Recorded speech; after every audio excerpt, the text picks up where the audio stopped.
หันอันนี้บ่เฮือนเสาที่เจ้าตั้งไว้นะมันโมเมนต์อันเฮือนห้างกับเจ้าบ่นี่นะหรือว่าเจ้าพังไว้แล้วล่ะบ่เฮือนเก่าแต่ว่าเขามางแล้วอ๋อเฮือนเก่าเขาให้เสาซื้ออ๋อเขาเจ้าให้แต่เสาโดยเขาให้เสา2เสาไอ้เมียเจ้าคือเสามือเอาผิดกันกับเจ้าบ่หรือว่าแบบใดบ่ได้ผิดบ่หรือว่าเนื้อหาเป็นแบบใดล่ะผิดกับแม่แม่ให้อยู่ต่างแต่เฮาเขามังแหละแบบบ่ทันตัดโอ้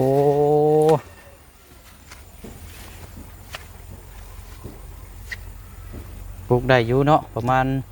4เนาะโอ้นี่เจ้าขุดบ่นี่นะเจ้าขุดพังไว้ซั่นบ่นี่เนาะขุดพังว่าสิหาอันมาเฮ็ดเฮือนแต่ว่าบ่มีไม้ติดต่อโทรหาเมียอยู่บ่ติดต่อบ่ได้บ้านนั้นบ่มีสัญญาณโอ้เอาเข้าไปพุ่นสัญญาณบ่ได้มีได้บ่อ๋อฉันว่าเฮาเข้าไปมื้อนั้นฉันเรียบร้อยฉันเนาะน้องสอน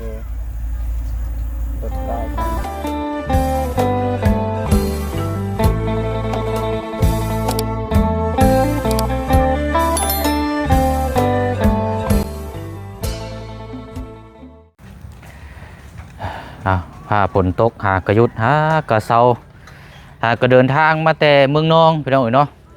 พอสิเข้าไปทางบ้านปาเชียโอ้บ่ไหวพี่น้อยกลับลงมาอีกก่อนกลับมาแล้วมาฮอดบ้านดุงเนี่ยก็พาฝนก็พอดีหยุดเซาใครแน่จักหน่อยเนาะบัดนี้ก็มาต่อกันบัดนี้พี่น้องสำหรับเคสที่พี่น้องยังรอติดตามรับชมแล้วก็อยากเบิ่งบ้านเฮือนซานของทางน้องห้างเนาะหรือว่าแม่ลูกน้อยมื้อนี้ก็อยู่บ้านทาง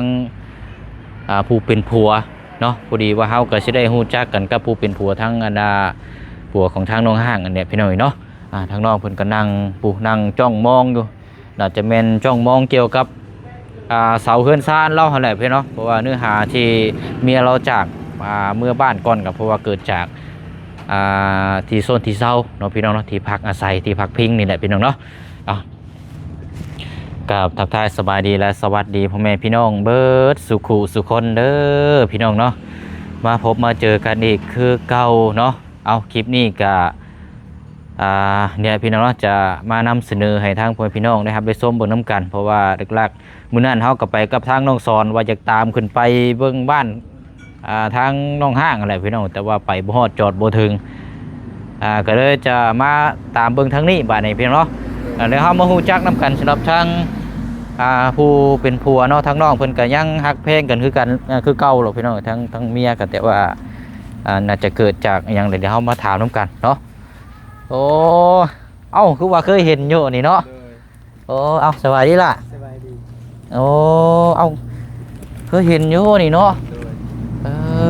อันนี้ทางน้องซอนเป็นมือกล้องพี่น้องเนาะคือบ่เชียงเคยเห็นไปนั่งอยู่ใต้ตารางดินนำกับทางน้องซอนอยู่เนาะดูเอาซะเนาะอันดีแล้วใส่พี่น้องเดี๋ยวถามทั้งน้องเพิ่นก่อน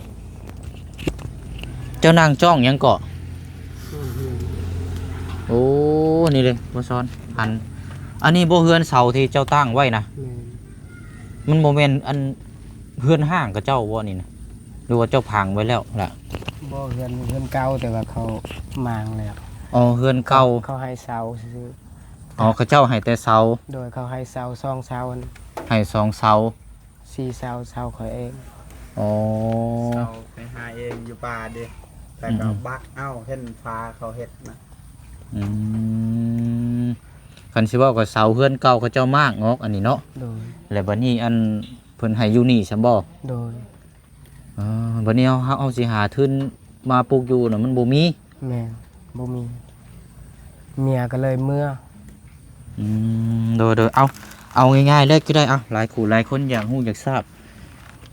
บ่เชียงก็อยากรู้คือกันเพราะว่าเป็นคนที่ซอยทั้งลูกกับเมียเจ้าเนาะคือจุดประสงค์คือซอยเนี่ยพี่น้องก็เลยอยากรู้ว่าสาเหตุน่ะเอาแบบว่านี่แหละเป็นนี่แหละเมียเจ้าคือมือเอาผิดกันกับเจ้าบ่หรือว่าแบบใดบ่ได้ผิดบ่หรือว่าเนื้อหาเป็นแบบใดล่ะผิดกับแม่ให้อยู่ต่างแต่เฮาเขามังแหละแบบบ่ทันตัดใหม่เฮ็ดเฮือนเมียก็เลยเมื่อก่อน อืม คันได้อยู่ต่างแล้วกับเมียเมื่อ โดยเอาง่ายๆซะคือเมียเจ้าจากเมื่อนี่เพราะว่าทางผู้เป็นแม่เจ้านี่เราอยากให้ออกเป็นเฮือนต่างเนาะ โดย แต่ว่าเฮือนนี่คือมีแต่เสา โดย สิไปนอนนี่ได้บัดนี้พี่น้องเนาะก็เราก็เลยจำเป็นต้องหอบลูกนะเมื่ออยู่บ้านบ่เดี๋ยวนี้ แม่น อืม มื้ออื่นมื้อฮื้อสิไป ไป เจ้า บ้านเมีย เจ้าก็ยังติดต่อหากันกับเราอยู่บ่ ยัง ตั้งแต่มือไปพุ่นติดต่อหากันอยู่บ่ล่ะ โดยยัง อยากเข้าผู้นั้นน่ะไปหากับทางน้องสอนไปบ่ฮอด โดย พอยอมบ่ได้กลับมา ทางยาก ทางมันโหดเด้แต่ว่าเจ้ากับเมียนั่นก็ยังบ่ได้ผิดบ่ได้หยังกันบ่ โดยบ่ โอ้ยังหักแพงกันคือเก่าอยู่เนาะคือเอาง่ายๆซะทางแม่ย่าได้ให้ออกจากเฮือนพี่น้องแต่ว่าบัดนี้ถ้าออกมาแล้วบ่มีหม้องอยู่เราก็เลยจำเป็นต้องเมื่อบ้าน ถ้าออกมาแบบไม่เฮือนอยู่เราก็อยู่นี่ได้แม่นบ่ แม่น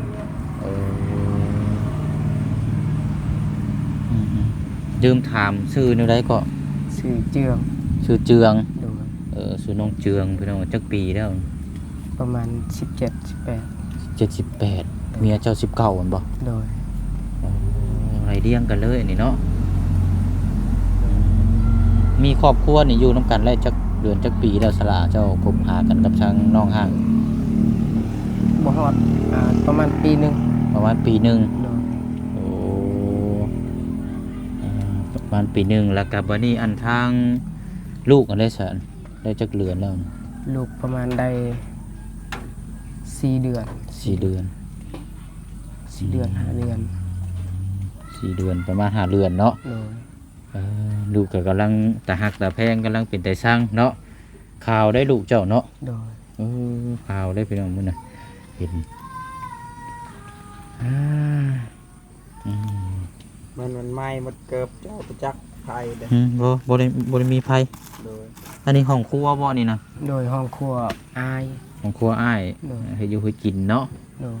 โอ้ตอนนี้เจ้ายังนอนอยู่น้ำเมอยู่สมอล่ะ โดยยังนอนอยู่แม่ อืม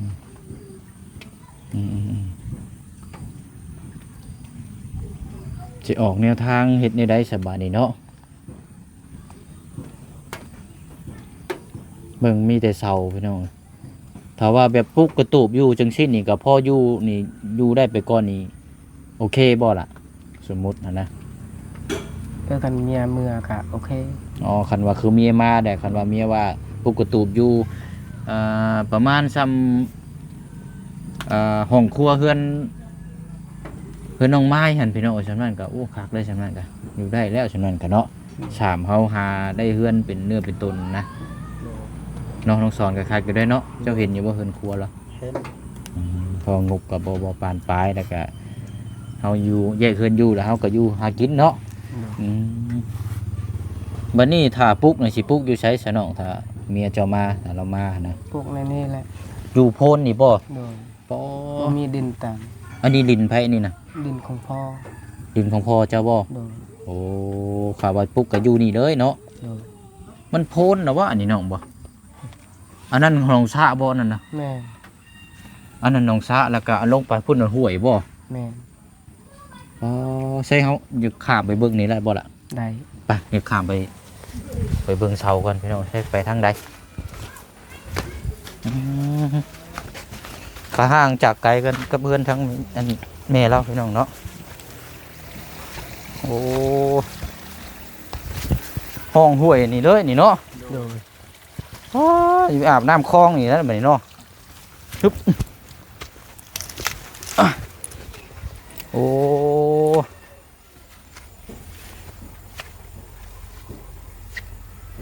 ปลูกได้อยู่เนาะประมาณ4เนาะ โดย 4 ต้นตัวนี้บ่เสานี่ก็แม่นซั่นบ่ล่ะ แม่ โอ้นี่เจ้าขุดบ่นี่นะ โดย เจ้าขุดพังไว้ซั่นบ่ โดย นี่เนาะขุดพังว่าสิหาอันมาเฮ็ดเฮือนแต่ว่าบ่มีไม้ โดย ตัวนั้นก็ตัวนี้ก็คือกันบ่ล่ะ แม่ ตัวนี้เจ้าก็พังคือกันบ่ แม่ อ๋อ ตอนที่แรกเฮาเลี้ยวเบิ่งนี่คล้ายๆแบบคืออันคือเฮือนห้างบ่แม่นเนาะคือเสาห้างแท้เจ้ามาพังไม้ โดย เสานี่เจ้าเอามาแต่ไสฮะ มาแต่ไก่พุ่นหาย อืม มาแต่หาย หาอันผัวกับเมียบ่ โดย หานํกัน2คนเสานี่เนาะ โดย บัดนี้อันได้จักเสาก็ล่ะ ได้ได้ได้ซี่ ได้4ต้นบ่ตัวนี้เนาะตัวนั้นบ่ สองเสาอัน ตัวนั้น เสา ตัวนั้นบ่แม่นบ่ ตัวนี้เสาเก้าตัวนี้ อืมแต่ตัวนี้มันเป็นบ่แม่นเสามันคล้ายๆคือแบบไม้ปีกไม้เนาะ โดย ไปเอามาแต่ไกลบ่อันนี้นะ โดยไก่ ใช่หยังแก่มาล่ะ ใส่รถ ใช้รถจักรเฮานี่บ่แต่เฮิงนะบ่ ต้องแล้ว เออ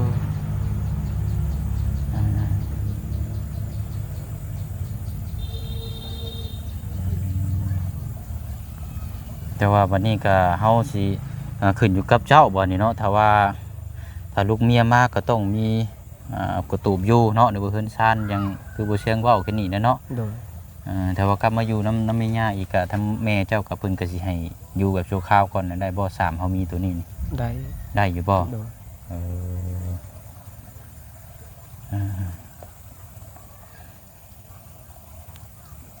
เพราะว่าคนเอาเราแง่จากคนอยู่พี่นี่ส่วนหลายนี่ถามมีครอบครัวหลายเพิ่นก็อยากให้แยกออกจากเพิ่นต่างเนาะ แม่ อยากให้ออกไปนะพี่น้องแล้วเขาก็ถ้าออกมาได้เขาก็ดีเขาก็อยู่หากินครอบครัวเขาเนาะ โดย มีอยู่มีกินคือก็เจ้าหาอยู่หากินแบบสิมันก็ง่ายสะดวกสบาย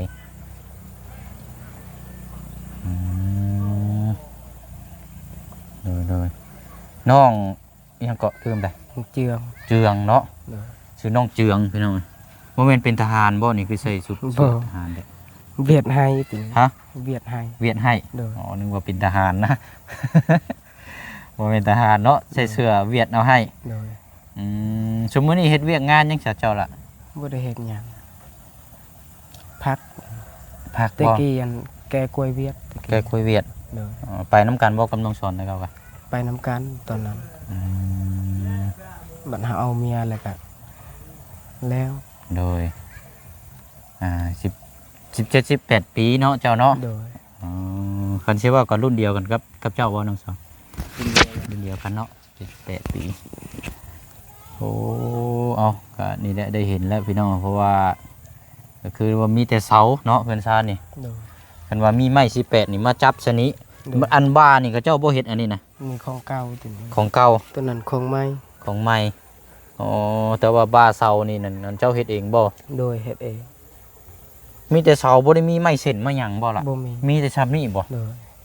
อืมคันว่าปลุกก็แม่นปลุกอยู่นี่แหล้วเนาะ โดย ก็วิวคักอยู่ได้เห็นเนาะ โดย เพราะว่ามันเฮาบ่ได้อยู่ใกล้เฮือนเลยเฮาอยู่นอกพี่เด้ โดย อยู่ข้างหลังพี่ก็เฮาก็จังทางเอาเนาะ โดย ทางทำความสะอาด โดย โอ้มันมีกระหิมหนองด้วยนี่ตึกปลากินอยู่นี้บ้านนี่สบายอยู่พุ่นกระหิมห้วยลงไปปุ๊บอันติดต่อโทรหาเมียอยู่บ่ ติดต่อบ่ได้บ่บ้านนั้นบ่มีสัญญาณ โอ้เอาเข้าไปพุ่นสัญญาณบ่ได้มีได้บ่ โดย อ๋อฉันว่าเฮาเข้าไปมื้อนั้นจะเรียบร้อยฉันเนาะน้องสอน โดยรถตายกลางทาง โดยวันนี้ทางน้องนี่สิเฮ็ดแนวใดต่อสำหรับทางครอบครัวในตอนนี้นะสิวางแผนแนวใดต่อ มีแต่ไปเอาเมียเมื่อเอาเมียเมื่อแล้วก็อยู่ ไปหับเอาเมียมาเนาะ โดย คันว่าทางมันขึ้นไปง่ายนะบ่เชียงสิพาไปอยู่ แต่ว่าคือเฮาเห็นน้ำกันนั่นแหละเนาะ โดย มันยากพี่น้องเอ้ยอ๋อมื้อใดไปจังล่ะ มืออื่นมือฮื้อ มื้อฮือบ่ โดย มื้อฮือเดินทางไปหับเรามาเนาะ โดย หับเรามาแล้วก็เฮ็ดจังไดพี่น้องเฮาสิเฮ็ดจังไดซอยเพิ่นได้บาดนี้พี่น้องเนาะได้แต่4เสาถ้าเฮ็ดซ้ำกับเพิ่นกระตูบทั้งน้องไม้ก็ได้พี่น้องเอ้ยแต่ว่าเบิ่งตัวจริงก่อนถ้าว่าทางเมียเจ้ามาก็อาจจะทางผู้ใหญ่เพิ่นอาจจะมองเห็นเนาะ โดย เพราะว่าเพิ่นก็ถามมาหลายนะพี่น้องเพิ่นอยากเบิ่งนั่นแหละจะมีแต่ว่าก็ไปหับลูกเมียมาก่อนเนาะมาอยู่น้ำกัน โดย ตอนที่ได้คิดว่าทางเจ้าก็แบบบ่แพงเมียหรือว่าบ่แพงลูกจังซี่นะเนาะก็ฮักแพงคือเก่าเนาะ โดย ทางเมียได้ซะแพงเจ้าอยู่บ่ เพลง แพงคือกันอยู่เนาะ โดย แต่ว่ามันเกิดจากอันตัวนี้เด้เนาะที่ส้นที่เช้าก็เลยจำเป็นต้องแยกกันก่อน โดย คือเอาง่ายๆก็คือแม่กีดกันนั่นแหละพี่น้องเนาะแม่ย่ากีดกันแล้วก็อยู่บ่ได้โอเคสบายดีเนาะเฮาก็ฮู้เรื่องราวพอประมาณคร่าวๆซ้ำนี้ก่อนพี่น้องจังได๋ก็ถ้าจังได๋ก็ให้เจ้าน่ะเมื่อเอาเมียมาก่อนเนาะ โดย ครับลูกเมียมาก่อนแล้วก็เฮาก็ติดตามเบิ่งนํกันบัดนี้พี่น้องเคสของทางน้องเจืองน้องห้างเนาะนี่แหละเบิ่งนํกันไปซะเนาะอันนั้นมีแต่ว่าประมาณซ้ำนี้ก่อนถ้าว่ามีหยังเพิ่มเติมพุ่นแหละบัดรอลูกเมียจะมาพุ่นแหละเนาะ โดย ว่ากันมื้อไปรับเมียเนาะ โดย โอเคไปเดี๋ยวไปย่างไปรถบ่แช่งก็ได้เดี๋ยวไปเอาอันถุงยังชีพเอาไว้กินเนาะจักชุดหนึงพี่น้องให้พอได้อันนี้มาทักทายทั้งหนุ่มรอเฮาก่อนมื้อนี้ เลยสวัสดี โอ้ยเนาะ เลย เป็นนี่ได้เนาะอ๋อนี่แหละพี่น้องเสามีแต่เสาเนาะมันเป็นแบบมันชื่อว่าก็ข้ามห้วยข้ามห้องมานี่นะพี่น้องโอ้ปึ๊บนี่เนาะพี่ย่างมาพี่ก็ได้ล่ะย่างมาพี่ก็ได้ทางเพื่อนน้องอ่อนพี่ก็ได้เพราะทั้งครอบครัวนี่ก็อยู่หลายคนนะพี่น้อยเนาะเราก็เดินให้แยกคนต่าง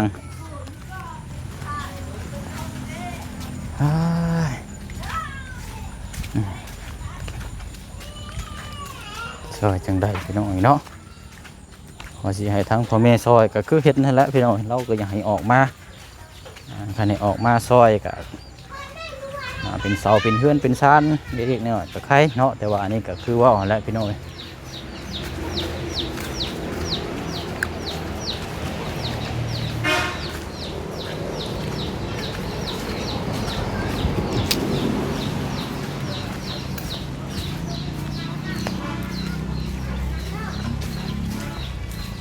รถจอดอยู่พี่น้องเพราะว่าทุกเทื่อเขาจะจอดอยู่นี่เขาข้ามไปก็ได้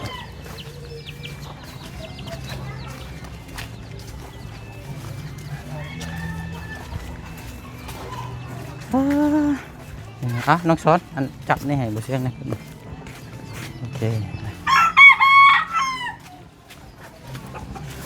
เดี๋ยวเอาอันนี้ให้เราก่อน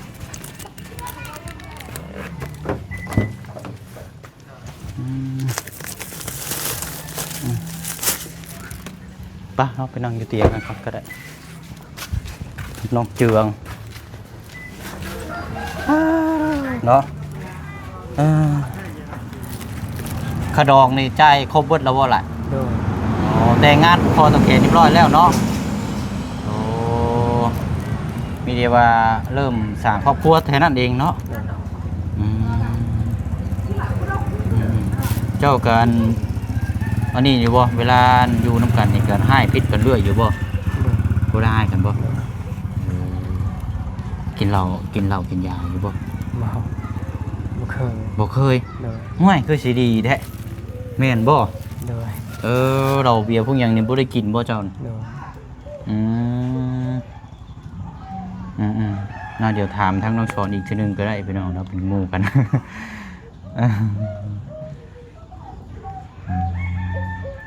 สุดท้ายก็เฮ็ดเบี้ยแกกล้วยเนาะนี่ก็บ่ได้เฮ็ดคอยเฮ็ดหยังเนาะคือตั้งแต่เอาอยู่นํกันแล้วก็เอาเมียก็มาอยู่เฮือนนำแม่เด้อเนาะ โดย ถ้าอยู่เราเว้าลาวได้อยู่พี่น้องเว้าลาวเว้าเข้าใจง่ายอยู่เนาะก็เลยกลายเป็นเฮาสนทนาก็ใจง่ายและบัดนี้เอาใช่เนาะมีแต่ว่านั่นก็ไปรับลูกเต้ามาเนาะลูกเมียมาอยู่บ้านเฮือนชานพี่น้องว่าจังไดก็ยังว่ากันบัดนี้เนาะฝากให้พี่น้องติดตามแล้วก็เป็นกำลังใจในทางครอบครัวทางน้องเพิ่นเนาะทางน้องเพิ่นก็สิว่าเมียเดินทางเมืองก็บ่ได้เจตนาว่า ให้ลูกเมียหยังเนาะ โดย แต่ว่าเมียคืออย่างเมื่อก่อนนะฮะพี่น้องพออยู่ก็คือว่าหั่นแหละเนาะถ้ากลับมานี่อยู่เพื่อนนี่ก่อนถามอีกก่อนถ้ากลับมานี่อยู่น้ำเพื่อนแม่นี่ก็เพิ่นบ่ได้กีดกันอีกบ่ให้อยู่ก่อนนี่บ่เพื่อนแม่เจ้า ครึ่งหนึงล่ะให้อยู่ แต่ถ้าให้อยู่ตลอดนี่ก็บ่ได้แล้วเนาะ บ่ได้โด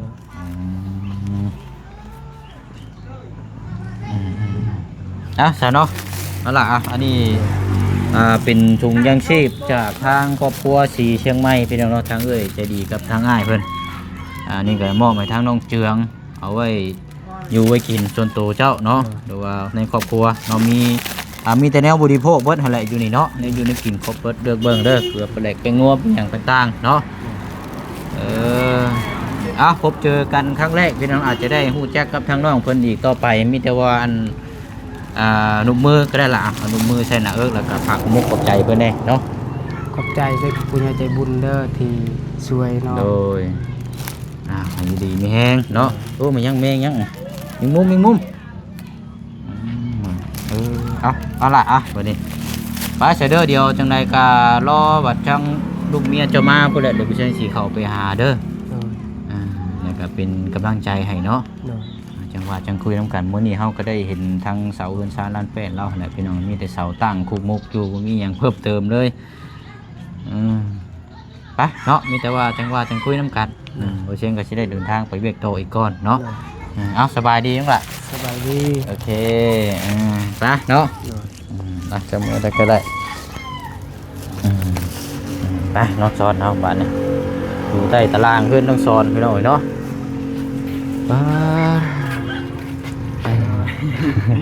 สีมืดคึมๆแน่จังน้อยเนาะก็เป็นหมู่คู่กันใช่ป่ะน้องสอนเจ้านะกับเรานะนิสัยเรานี่แบบได้นี่นะบอก คือคอยแต่เบ็ดนั่นแหละเขาทำมาจอยเรื่องยังแต่เป็นเรียกนี่แหละเวลาหลักการเขาลำบากเลยจอยเป็นเรียกนักเลยจอยคนเอาแต่ว่าเราคนจอยเนาะน้องเจืองเนาะปกติแต่วัยรุ่นคือคอยไม่ได้จอยพันได้เราเอาเมียเฮ็ดเบียกเลยเอาเมียเฮ็ดสู้เบียกสิจอยเนาะจังไรภาระหนักขนาดคอยเป็นวัยรุ่นก็ยังจอยอยู่เฮ็ดเบียกเอาคนเฮ็ดเบียกได้บ่เนาะเรื่องอย่างเช่นนี่เราบ่ได้กินบ่โอ้ตามเหตุตามปัจจัยที่เจ้าคนฮู้จักกันนี่นิสัยใจคอเรานี่เป็นได้ดีบ่หรือว่าบ่ดีเราก็คือการนั่นแหละแบบเฮ็ดเวียกเฮ็ดงานอย่างซอยเป็นคนเงียบๆเนาะแต่บ่เชียงเบิ่งนี่สิบ่แม่นคนโคลงคงเคงดอกเนาะคนเงียบๆคนแบบชูใจสู่เฮ็ดเวียกเฮ็ดงานแต่ว่าแค่หาแนวทางออกบ่เจอซื่อๆเนาะเฮ็ดเวียกนำกันก็คือกันเทื่อก็มันขาดเงินมันให้ค่อยเทื่อค่อยขาดเงินก็มันค่อยให้มันแบบยืมเงินเด้แบบบ่ได้ที่มีส่งคืนแบบเขาไปขายกล้วยขายหยังเขาขาดเคินเด้ขาดเคินเทื่อขาดน้ำมันขาดหยังพอหาเราให้ยืมเอาซะเนาะตามนั้นแหละพี่น้องเนาะเพราะว่าก็เราว่าสิเมื่อหับเมียมาเนาะมือฮือแต่บ่ฮู้ว่าเมียสิเดินทางมาหรือบ่นี่ก็ติดตามเบิ่งนำกันอีกเนาะไปซะเฮาลาพี่ลาน้องก่อนเนาะสบายดีเด้อโดยไปเนาะขอบใจทางน้องสอนนำมื้อนี้พี่น้องเนาะให้แนวทางให้คำแนะนำเฮาก็ได้เห็นได้ฮู้นำกันนี่แหละพี่น้องประมาณส่ำนี้แหละเนาะมีแต่ว่าเพิ่มเติมก็รอทางรอไปรับลูกเมียเรามาเพิ่นแล้วพี่น้องเนาะได้แต่เสาตั้งคุกมุกอยู่พี่น้องอยู่กลางห้วยเนาะมาเล่นไว้แท้อันนี้โคตรแท้อันนี้เนาะไก่ผูตัวนี้โอ้บุดวิดเกือบไก่ขาวกินนี่เกือบ10 ล้อเอาไปละเนาะเอาละพี่น้องเนาะก็ติดตามเบิ่งน้ำกันเด้อพี่น้องเด้อเนาะถือว่าเฮาก็พูดคุยน้ำกันที่ใช้จะข้อก็เบิ่งน้ำกันไปยาวๆละพี่น้องเนาะไปเนาะคลิปนี้ทางหมู่เชียงลาพี่ลาน้องไปก่อนเฮาก็ได้ฮู้น้ำกันชัดเจนน้ำกันเพิ่นประมาณนี้แหละพี่น้องเนาะบ๊ายบายเด้อพี่น้องเด้อสวัสดี